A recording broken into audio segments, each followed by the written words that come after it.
Урматтуу мекендештер, мен аман эсенмин.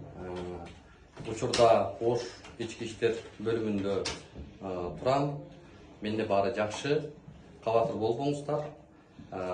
Учурда ушул ички иштер кызматы тарабынан өзүңүздөргө белгилүү болгон Ош облусундагы төрөтканадагы жагдай боюнча ал жактагы мыйзамсыз акыбалды ачыктагандыгыбыз үчүн ошол мекеменин бардык дарыгерлери, анын башында турган жетекчилери, анын башында турган министр болуп, министрдин аралашуусу мен ушундай болжоп атам. Министрдин аралашуусу ага чейин дагы билим берүү министрлигинен дагы бул ишке тийиштүү бар деген күмөндөмүн.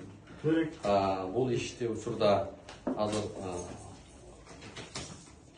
мага кылмыш ишин ача коюптур. Мени кылмышкер катары таанып, учурда мен 282 берене бейбаштык боюнча статьяны коюп атышат.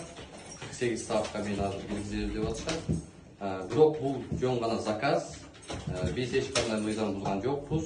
Биз ал жердеги карапайым элдин, жөнөкөй жарандардын медициналык кызмат көрүүсүндөгү мыйзамдуу укугун, ошол эле учурда жарандык укугун, биз менен жолугуу укугун так даана коргоого аракет кылдык. Бирок тилекке каршы мына ушундай жагдай түзүлүп атат. Биз аягына чейин бул маселеге укуктук баа берилүү үчүн токтоп калбайбыз. Менин оюмча сот органдары туура адилеттүү чечим чыгарышы керек деген үмүттөбүз.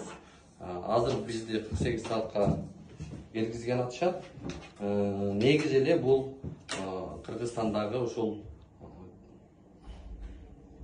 паракорчулуктун ушундай бир жарандарга катаал шарт түзүп аткан медициналык мекемелердин мага карата бул чабуулу деп белгилеймин.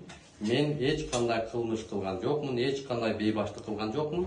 Мен мыйзамдуу баарысы ошол берүүмдө так даана көрсөтүлүп турат. Андан сырткары экинчи берүүмдө билим берүү министрлигине барып чагылдыруу кылганбыз, бирок ал берүүбүз чыкканга жетишпей калды. Кечээ бизди мындай өтө оор кылмышкер катарында эле кармап кетишти. Бизге милиция тарабынан бир дагы чакыруу келген жок, бир дагы билдирүү келген жок. Азыр ошол жерден мени Бишкектен бул жака жүктөп келишти. Кылмышкер катары таанып азыр 48 саатка камап атышат. Бирок мен бул чегине жеткен мыйзамсыздык деп баалайм. Бул заказ.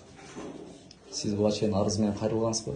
Урматтуу көрөрмандар, жанагындай уурусу күчтүү болсо, ээсин доого жагаттан болуп, биз дал ушул мени бүгүнкү күндө тергеп аткан тергөөчүгө ошол жерде күбө болгон чакырганбыз. Ошол тергөөчү келип ошол жердеги жагдайды түшүндүрүп бергенбиз, бизди киргизбей атат деп. Андан сырткары медициналык мекеменин жетекчиси мыйзам бузуп атат, бизге кол көтөрдү, биздин камерабызга кол чабуул кылды, бизге агрессиялык маанайда чабуул жасашты деп айттык эле. Бирок ал боюнча жазган арызыбыз жок. Эмне үчүн жок, эмне үчүн ал арызыбызды карабай атышат? Дарыгерлердин арызын карап, биздин арызды ошол жердеги жарымжан болуп аткан бейтаптардын арызы бүгүнкү күндө каралбай эле дарыгерлердин арызы каралып атат. Бул эмнеден кабар берип турат? Бул сөз эркиндигине, басма сөзгө, журналисттин эркин маалымат алуусуна, коондогу сөз эркиндигинин чабуулуна карата сокку деп эсептейм.